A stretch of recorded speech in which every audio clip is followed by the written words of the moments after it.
안녕하세요. 짱가몽입니다. 책 볼까 들을까의 짱가몽입니다. 삼국지 병법 유비구이 세 번째 시간입니다. 지난 시간에 이어서 사나이 하겠습니다. 마원이가 장각 앞에 나타났다. 부르셨습니까? 대현 양사님. 그는 한 무릎을 꿇고 군례를 올렸다.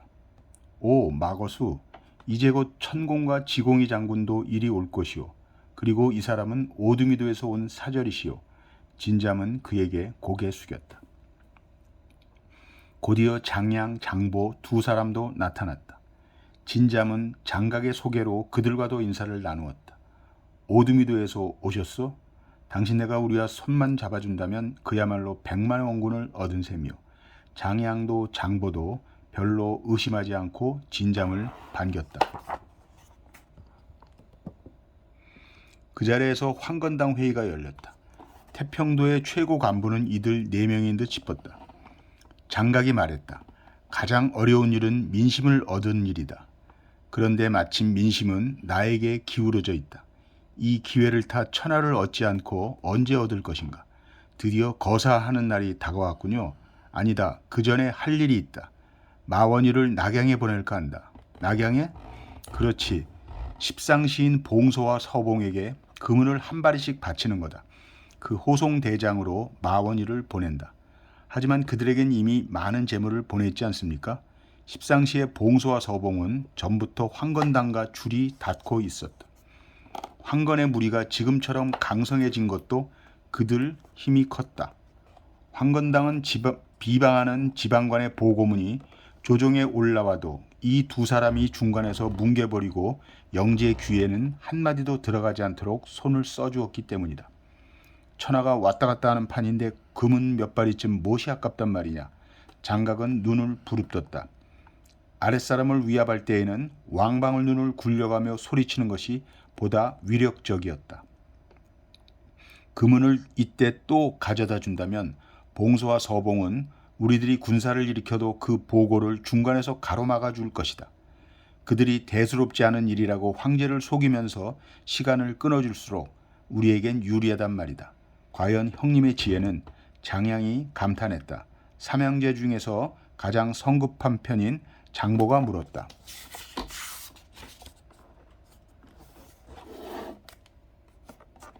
그럼 거사날도 정해졌겠지요? 그날이 언제입니까? 진잠은 자기도 모르게 긴장했다. 거사하는 날이야말로 최고 기밀에 속한다. 진잠은 그 기밀을 꼭 알고 싶어서가 아니라 그것마저 자기 앞에서 경솔하게 말을 낸다면 황건당의 장래는 없다고 생각했다. 장각도 그 점만은 미소로써 얼버무렸다. 다시 눈을 가늘게 뜨고 흘끗 진잠을 쳐다본다. 그리고 그 자리의 사람 모두에게 들려주듯 말했다. 그것은 차차 알게 될 것이다. 너희들은 다만 언제라도 군사를 일으킬 수 있도록 준비를 부지런히 하기만 하면 된다. 예. 진잠은 거록에 며칠 머물러 있기로 했다. 총대장 장각의 말을 따른 것이다. 손님, 며칠 푹 쉬었다 가십시오. 당주라는 똑똑한 젊은이를 안내자로 딸려 드릴 테니 태평도에 대해 알고 싶은 일이 있으면 무엇이든지 물어주십시오. 고맙습니다. 그렇다면 며칠만. 진잠이 우선 놀란 것은 황건의 무리가 엄청나게 많다는 사실이었다.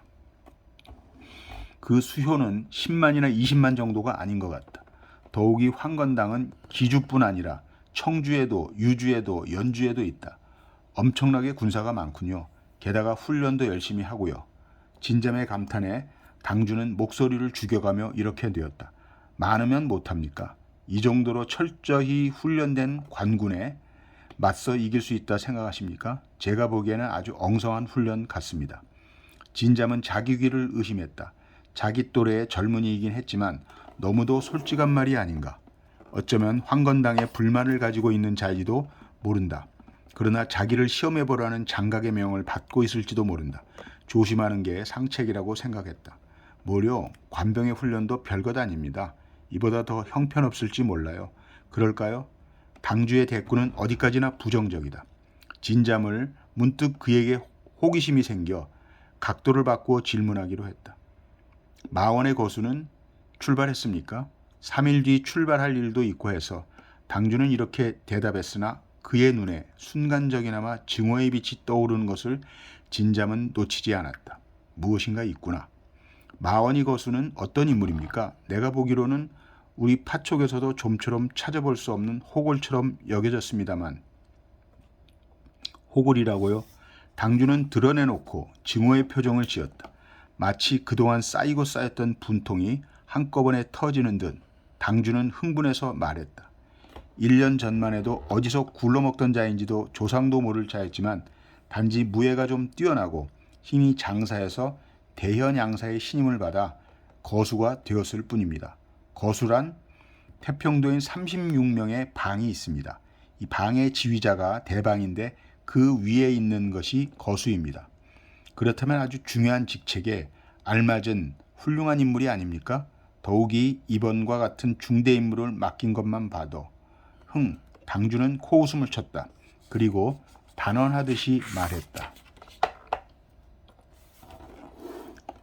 그의 임무는 반드시 실패할 것입니다. 어째서입니까? 그것만은 말씀드릴 수 없습니다. 아무튼 두고 보십시오. 그날 밤 진잠은 태평도에 대한 정보를 암호로 만들어 소용한테로 보냈다. 황건이 천하를 잡을 가망은 없음. 그러나 천하 대란이 일어날 조짐은 있다. 이런 내용이었다. 그리고 당주가 어째서 마원이에게 예사롭지 않은 증오심을 품고 있나 호기심이 생겨 알아봤다. 원인은 쉽게 알 수 있었다. 소방 하나에게 술을 먹이고 넌지시 물어보자 그는 술술 묻지 않는 말까지 모두 얘기해 주었다. 질투 때문이지요. 질투라고? 그렇지요. 당주는 우리와는 달리 공자니 맹자니 하는 걸 많이 배운 젊은이죠. 따라서 양사님과도 말이 통했습니다. 신임도 받고요. 진잠은 머릿속에서 재빨리 추리했다. 장각에게는 불제수제란 별명이 있다. 과거급제를 못한 수제란 의미다. 그런 만큼 유교에도 깊은 지식을 가졌던 셈이다. 그런 장각이 선비 출신의 당주를 중용했음도 있음직한 일이다. 그래서 마원이가 나타나자 신임을 그에게 빼앗기고 질투하는 건가요? 그것도 있겠지요. 그러나 더 큰 문제는 여자입니다. 여자라니요. 진잠이 되묻자 소방은 신누런 일을 드러내고 히히 웃었다. 양사님께 수십 명의 선녀들이 있어요. 그 가운데 나이 젊고 아리따운 장호라는 처녀를 당주에게 내려주기로 했답니다. 그것을 마원이가 중간에서 가로챘기 때문에 따는 진잠은 모든 걸 알았다는 듯이 고개를 끄덕였다. 사실 이 무렵 마원이 장막에서 여자의 간드러진 신음소리와 황소처럼 씩씩거리는 남자의 숨소리가 엇갈리고 있었다. 이제 제발 그만해요. 몸이 부서질 것 같아요. 아직 멀었어. 이번에 가면 꽤 오랫동안 너를 못 보게 된다. 그러면서 마원이는 얼마나 여자를 들볶는지 울음소리가 숨 넘어갈 듯이 끊이곤 했었다. 마원이가 낙양을 향해 떠났다. 일주일 뒤 진잠은 당주와 함께 거록을 떠났다. 마원이가 떠날 때에는 100명 가까운 졸개가 금은을 가득 실은 수레를 호위했지만 이번에는 그들 단 둘뿐이었다. 당주는 무엇인가 중대한 임무를 띠고 있는 것 같았다. 이해 12월 조정에선 개원을 하여 중평 원년이 되었다. 바로 갑자년이다. 황건당에선 거삿날을 갑자년 갑자일로 정하고 그것을 봉소에게 알리는 임무를 당주에게 맡겼던 것이다. 당주도 그 최고 기밀만은 진잠에게 가르쳐주지 않았다. 다만 이렇게 말했다. 저하고 같이 낙양에 가시지 않겠습니까? 다만 탁현에 볼 일이 있어 그곳을 다녀서 돌아가야 합니다만. 나야 아무래도 좋지요. 이렇게 해서 두 사람은 거록에서 북쪽을 향해 길을 떠났다. 가는 도중 진잠은 당주의 사명에 대해 알아내려고 애썼다. 그동안 진잠은 거사 날짜만을 빼놓고 주요 정보를 알아내는 데 성공했다. 그 보고도 물론 암호로 만들어 오드미도에게 보냈다. 황건이 반란을 일으킬 거점은 업으로 정해졌다. 그들은 이곳에 병력을 집결시키고 거수인 마원이가 지휘하게 될 것이다. 업은 교통의 요지였다. 하북과 하남 경계성에 자리하고 춘추 시대엔 제나라 도읍이었다. 뒷날 조조가 세운 위도 이곳의 도읍을 정한다. 그래서 진잠은 당주에게 슬쩍 던져보았다. 태평도에 장왕조가 세워진다면 총사령관인 마원이는 1등 공신감이겠지요. 그러나 당주는 그저 싱긋 웃을 뿐이다. 이상했다. 전 같으면 나원인 이름만 나와도 흥분하고 그의 욕을 한바탕 떠들어댔을 것이다. 글쎄요, 그렇게 마음대로 될까요? 그 정도로 반응을 나타냈다. 그리고 당주는 화제를 돌렸다. 저기 탁현의 성문이 보입니다. 길가 주막에 들어가 잠시 쉬었다 갈까요? 좋도록 합시다. 그때 그들은 놀라운 광경을 보게 되었다. 갑자기 하늘에서 비명이 떨어졌다. 길바닥에 핏방울이 튀었다. 오장육부가 싸늘하게 얼어붙을 일이었다. 사람이었던 것이다. 피비린내 속에서 다시 꿈쩍거리지도 않았다. 입고 있는 갑옷은 납작하게 찌그러졌다. 칼을 차고 활까지 맨 군사였다. 이런 일을 본 사람들은 기급하고 말았다. 그런데 젊은이 한 사람이 잠자코 그 광경을 바라보고만 있었다. 집신과 돗자리를 실은 나귀를 끌고 있는 젊은이였다. 초라한 차림에 칼도 차지 않았다. 뜻하지 않은 일에 놀라 멍하니 정신을 잃고 있는 건 아니다. 맑은 두 눈은 피투성이 군사의 머리에 두른 누런 수건을 차갑게 바라보고 있었다. 이어 다시 겁에 질린 외마디 소리와 함께 두 번째 희생자가 바로 젊은이의 눈앞에 떨어졌다. 똑같이 누렁 수건을 머리에 두른 군사였다. 젊은이는 그들이 날아온 왼쪽 성벽 위를 쳐다보았다. 그 시선 안으로 불쑥 사람 그림자가 나타났다. 엄청나게 큰 사나이였다. 표범머리에 고리눈, 눈이 보통 사람보다 3곱은 되었다. 그것이 횃불 같은 빛을 내뿜고 있었다. 볼에서 턱에 걸쳐 새까만 수염이 물결치고 있었다. 겨드랑이에 정신 잃은 젊은 여자를 끼고 있었다.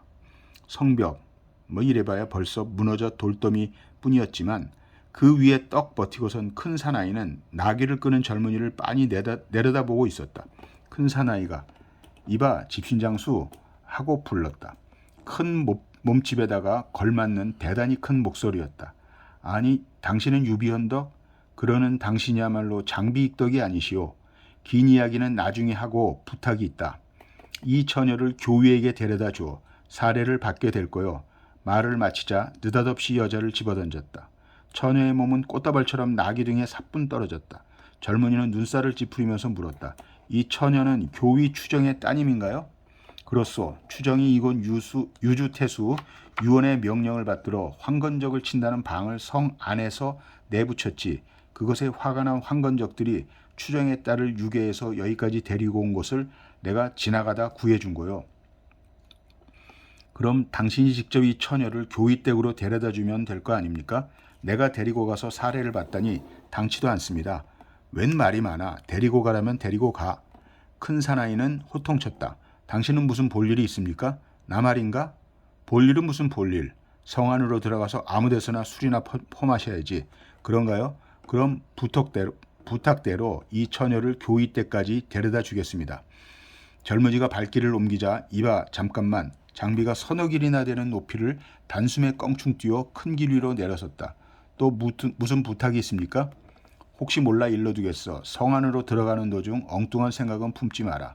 엉뚱한 생각이라니. 이 처녀를 네 것으로 만들려고 한다든가 황건적에게 팔아넘기려 한다든가 그런 생각 말이야. 그렇게 걱정이 되면 당신이 직접 데리고 가면 될 거 아니오.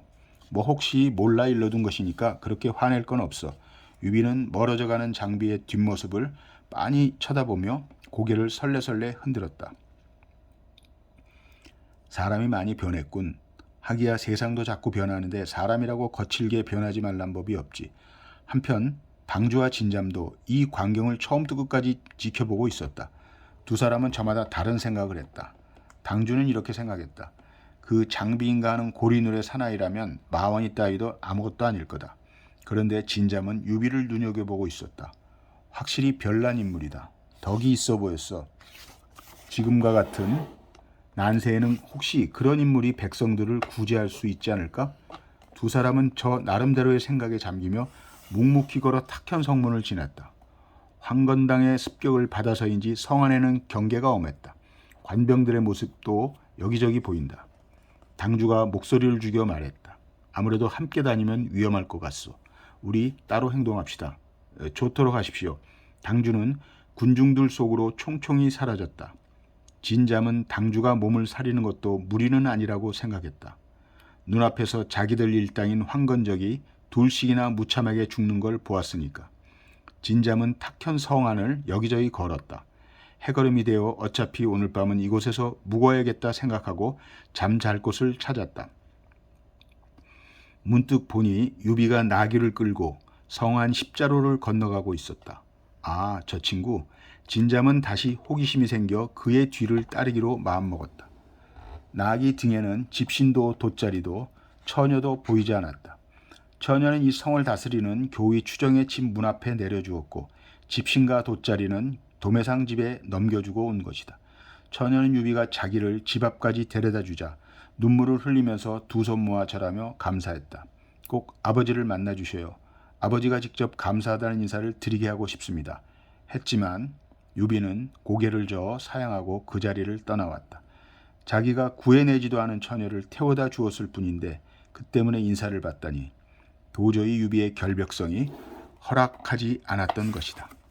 유비는 길을 꺾어 돌다가 문득 거기에 높다랗게 방이 나붙은 것을 보았다. 교위 추정의 이름으로 된 경문이었다. 최근 황건적이 이 유주 땅에서 날뛰고 있으니 의분과 용기를 지닌 사람은 즉시 무기를 들고 일어서라는 내용이었다. 그러나 방 앞에는 사람의 그림자도 볼 수 없고 쓸쓸하게 이른 봄 석양마저 기울고 있었다. 피리를 불어도 사람들은 춤을 추지 않는다. 고을 수령이 아무리 소리쳐도 백성들은 황건적과 맞서 싸울 생각을 전혀 갖지 않는다. 유비 또한 말없이 경문을 읽고 나서 그 앞을 떠나려 했다. 그때 젊은이 잠깐만 등 뒤에서 불러 세우는 사람이 있었다. 유비는 고개를 돌렸다. 이런 인물이 저도 모르게 마음속으로 외쳤다. 유비가 지금껏 처음 대하는 늠름한 사나이가 거기 서 있었다. 장비도 엄청난 거구이기도 했지만 별로 위풍을 갖추고 있지 못했다.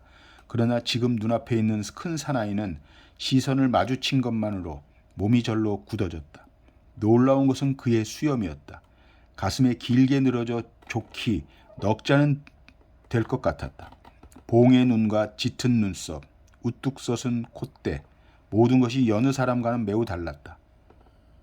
실례지만 당신은 어디서 온 귀인이기에 그런 행색으로 세상을 숨어 살고 계신지 신분을 숨기고 있는 사람은 아닙니다. 나는 누상촌에 살고 있는 사람으로 집신을 삼고 자리를 짜서 팔고 있는 보잘것없는 사람입니다. 아니요, 큰 사나이는 고개를 저었다. 그대의 풍채와 얼굴은 아무리 보아도 예사 백성은 아니오. 그 빼어난 눈썹 하나만 보아도 귀한 조상에게서 받은 피임을 알 수 있어. 더욱이 더 그 큰 귀는 범인의 귀가 아니오. 숨기지 말고 신분을 말해주세요. 이 사람은 하동 해량 태생으로 성은 관, 이름은 우, 자는 장생, 요즘은 운장이라고 고쳐 부르고 있는 사람입니다. 고향에 있을 때 고을원이 하도 횡포를 부리기에 그만 그를 쳐 죽이고 쫓기는 몸이 되어 피해 산 지가 5년이 됩니다. 남보다 약간 힘을 세게 타고 태어났기 때문에 바람과 구름을 타고 싶은 욕망을 늘 품고 있었습니다. 당신이 만일 귀한 집 자손이라면 감히 발 아래 무릎을 꿇을까 합니다. 그 진지한 태도를 보고도 유비는 별로 마음이 움직이는 것 같지 않았다. 실망을 시켜 안 됐습니다만 나는 한낱 집신 장소에 지나지 않습니다. 이렇게 말하고는 떠나가 버렸다. 진잠은 이번엔 관우에게 정신을 빼앗기고 말았다. 세상엔 정말 별난 인물들이 많구나. 옛말에 나라가 망하면 충신이 나타나고 집이 가난하면 효자가 나온다 했다. 그렇다면 난세엔 영웅 호골들이 구름처럼 나타난다는 말인가? 진잠은 잠시 두 사람 중 어느 한쪽을 따라갈까 망설이다가 발길을 돌렸다. 당주를 따라가기로 한 것이다. 그로선 당주의 행동이 아무래도 마음에 걸렸기 때문이다. 자, 글빵. 에이, 더럽다. 느닷없이 엄청난 큰 소리가 터져나왔다. 작은 주막집은 그 큰 소리에 온통 지진이라도 난 듯처럼 흔들렸다. 가게 앞에 매달아 놓은 돼지고기가 부르르 떨렸다. 가게 안에는 손이 몇 명 있었는데 깜짝 놀라 벌떡 걸상에서 일어나는 사람도 있었고 술잔을 바닥에 떨어뜨리는 사람도 있었다. 뭐가 더럽다는 거지? 장비? 등문을 지키는 군사 하나가 물었다. 모든 게 다 말이다. 세상은 모든 게 다 재미가 없다. 장비는 안쪽 구성에 있는 큰 술통 위에 걸터 앉으며 소리쳤다. 취한 눈이 움직이지 않고 있다. 그 정도 취한 것을 보면 말술을 마신 게 틀림없다. 이곳에 흘러온 뒤로부터 멧돼지를 잡아 시장에 갖다 파는 것을 생업으로 삼고 있는 장비였다. 한꺼번에 7, 8마리를 긴 쇠 몽둥이에 매달아 메고 오는 것도 사람들을 놀라게 했지만 그렇게 해서 번 돈이 바닥이 날 때까지 술을 퍼마시는 것도 사람들을 놀라게 했다. 그렇듯 이 세상이 마땅치 않으면 말일세 멧돼지를 잡는 대신 황건당의 괴수 장각의 머리라도 잘 나오지 그래. 문지기 군사가 놀렸다. 듣기 싫다. 장비는 비번이 되어 술을 마시러 온 문지기 군사 3명을 흘겨보았다. 너희 관문을 지키는 군사들에게 일러준다. 아직 한 번도 황건적에 큰 습격을 당한 일이 없는 너희들은 그 관문이 철벽인 줄 알고 알게 있겠지만 어림도 없다. 교활한 황건적에게 걸리면 종이짝 찢기듯 금방 부서지고 만다. 여러 소리 말고 그날이 올 때까지 장사꾼들을 등쳐서 코딱지만한 뇌물을 받아 술이나 실컷 마시고 가거라. 이봐, 멧돼지나 잡아 파는 주제에 너무 큰 소리 치지 말라고. 우리가 지키는 관문이 종이장 같다고? 그렇게 만만해 보이거든 네 주먹으로 한번 쳐서 깨보지 그래. 문제없다. 소원이라면 부숴버리지. 장비는 벌떡 일어섰다. 부술 수 있으면 부숴봐라. 날 따라와라. 벌레 같은 녀석들. 반도하 돌다리를 건너면 동문이다.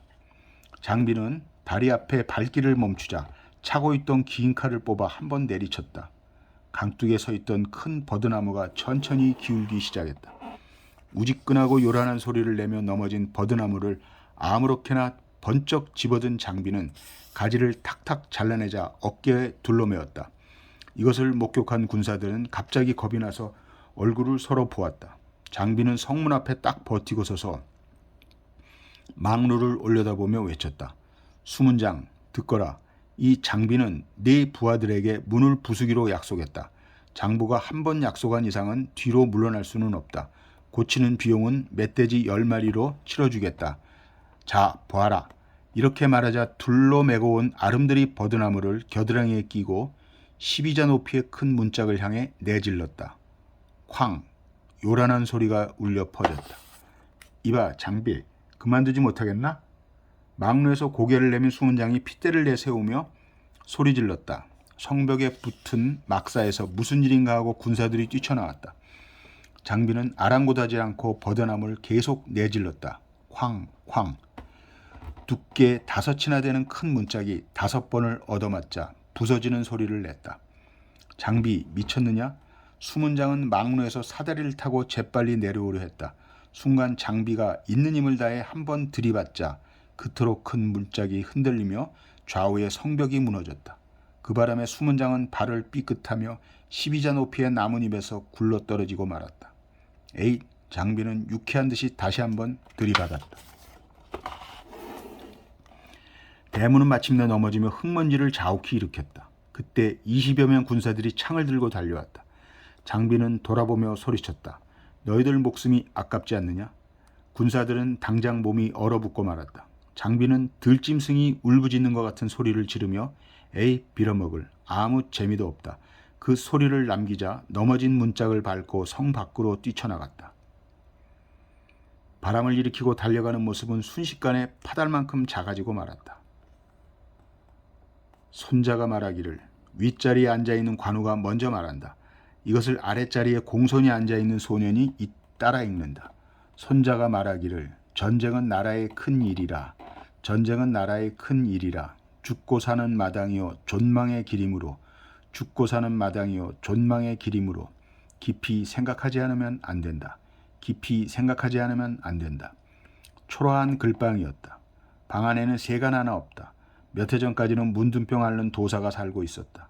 사람이 살지 않고 있는 것을 2년 전 바람처럼 흘러온 이 수염 긴 사람이 고쳐 임시로 살고 있었다. 무섭게만 보이는 무인인데 근처 아이들이 이상하게 잘 따랐다. 작은 새를 잡아 길들여 기리면서 아름다운 목소리로 울게 하는 재주를 가지고 있기 때문이기도 했다. 아이들이 잘 따르자 자연 글 읽기와 글씨 쓰기를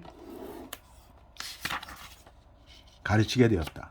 지금 아랫자리에 앉아있는 소녀는 상산 진정에서 쫓기어 어머니와 함께 이것에 흘러왔다.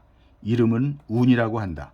상산 진정에서 조가라고 하면 유명한 집안이었다.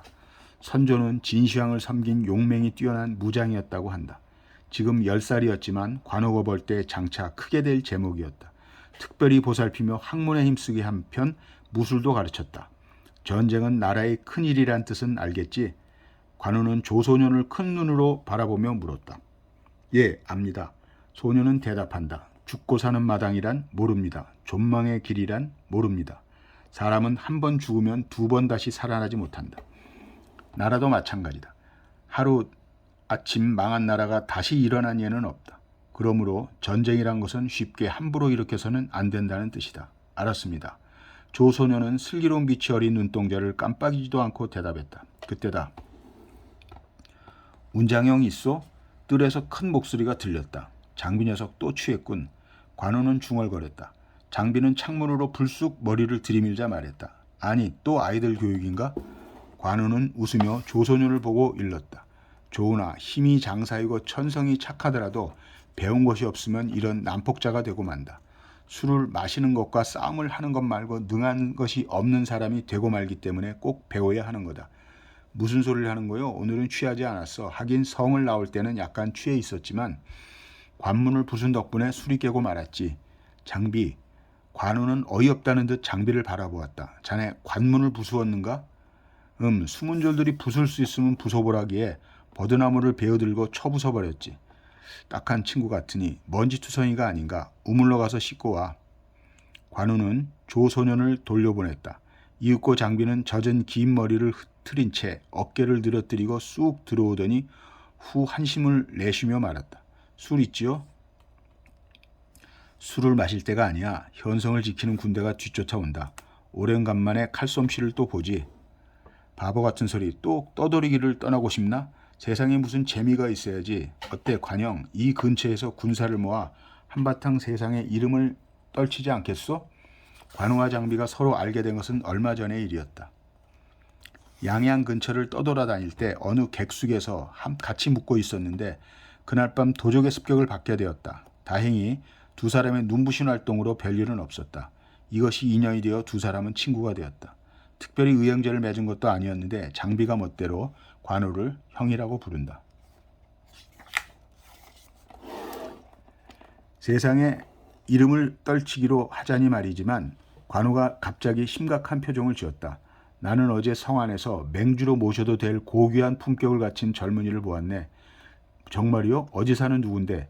내가 물어도 본인은 고개를 내두르며 혈통은 없다고 했는데 내가 아마 잘못 보지는 않았을 거야.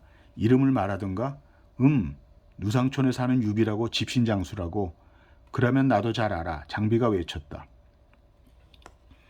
누상촌. 일찍이 수십 년 전까지는 여기에 탁현을 다스리는 지방 관청이 있어 집도 수천 호에 이르렀고 역참으로 번창도 했었다고 한다. 백리 저쪽 반도하를 끼고 현성이 옮겨가자 누상촌은 썰렁해지고 말았다. 지금은 집들도 쉰 채가 못 되고 둘러싸여 있던 성벽도 태반이 무너져 나가고 말았다. 유비가 나귀를 끌고 잡초가 우거진 성문 자리를 지나 마을로 들어섰다. 이거 유비 아닌가? 몇 년 만에 돌아오는 길인가? 이번에도 장사는 잘 되었나? 숨 돌릴 사이도 없이 질문을 퍼붓는다. 유비는 미소를 짓고 공손히 대답했다. 그럭저럭 3년쯤 되나 봅니다. 그동안 안녕하셨습니까? 나야 집에 있으니 별일 없었네. 어서 집에 가보게. 자네 자당께서 매일처럼 관문에 오셔 자네가 돌아오기를 기다리고 계셨으니. 어머님께서요? 급히 가봐야겠습니다. 유비는 관문의 관리에게 인사하고 발걸음을 급히 재촉했다. 오래 보지 못한 고향의 저녁 풍경에도 눈 하나 거들떠보지 않았다. 집들이 몰려있는 넓은 길의 옛 역참터를 지나자 다시 들길이 나타났다. 마을 안은 너무도 쓸쓸하다. 역참을 벗어난 언저리는 길이 넓다. 논이 펼쳐져 있다. 유비는 거기까지 와서 문득 길가에 사람이 넘어져 있는 것을 보았다.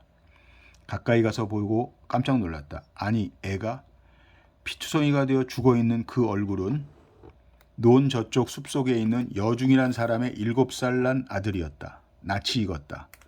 어디가 익으면 이 아이는 대광주리를 들고 얻으러 온다. 수줍은 표정으로 금년에도 또 왔어요 하고 부탁하는 모습이 귀여웠었다.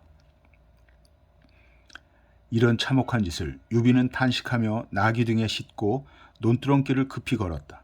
유비는 그 집에서 또 한 구의 시체를 발견했다. 소년의 할아버지가 칼에 맞아 엎어져 있었다. 도적의 무리들이 마침내 이 마을도 덮쳤다. 어지간한 일에는 마음이 흔들리지 않는 유비지만 온몸에 피가 얼어붙는 듯 같았다. 유비는 얼마쯤 떨어진 이웃집으로 달렸다. 거기에도 반신불수의 노파와 어린아이의 시체를 보았다. 유비는 자기 집으로 향해 질풍같이 달렸다. 일을 할 수 있는 남자와 여자는 납치되어 가고 노인과 아이들은 모조리 살해된 것이다. 유비가 맨 처음 발견한 소녀는 납치되어 가는 어머니를 못 잊어 울부짖고 따라가다가 도적의 칼에 맞은 것이 틀림없다. 뽕나무 밑을 지나 뜰로 달려간 유비는 어머님 어머님 하고 크게 소리쳤다. 그러나 들려오는 것은 자기의 메아리뿐이었다. 유비는 어머니를 부르면서 이리저리 뛰어다녔다. 이윽고 유비는 부엌과 헛간 사이의 좁은 통로에 무참하게 쓰러져 있는 늙은 어머니의 모습을 발견했다. 어머님, 안아 일으켜 보았으나 이미 손을 쓸 길이 없었다. 눈물이 주르르 볼을 타고 흘렀다. 겨우 눈물을 거두고 굳어진 손을 마치 합치려 하다가 유비는 그 한쪽 손에 쥐어진 노랑 헝겊을 보았다. 저항하는 동안 도적의 머리에서 움켜 뺏은 것이 틀림없었다. 도적이 황건당인 것은 이것으로 의심할 여지가 없게 되었다. 어머님, 이 유비가 기어코 원수를 갚겠습니다. 유비는 산 사람에게 말하듯 맹세했다. 어머니를 안방에 안치해 두고 유비는 땅속에 만들어둔 비밀방으로 내려갔다. 내려가는 것을 모르게 꾸며두었기 때문에 다행히도 도적들은 그것을 건드리진 못했다. 유비가 가지고 돌아온 것은 한자루 칼이었다. 그것은 예의 보검이었다. 유비는 칼집에서 칼을 쓱 뽑아들자 창문으로 스며드는 달빛을 빨아들여 파르스노하게 빛을 내뿜는 칼날을 어머니의 몸에 올려놓았다. 어머님, 이 칼을 휘두를 때가 왔습니다. 두고 보십시오. 하늘을 대신해서 이 유비 헌덕이 도적을 무찌르겠습니다. 자, 두 파트 끝냈습니다. 이번 시간은 여기까지 하겠습니다. 다음 시간에 뵙겠습니다. 짱가몽입니다.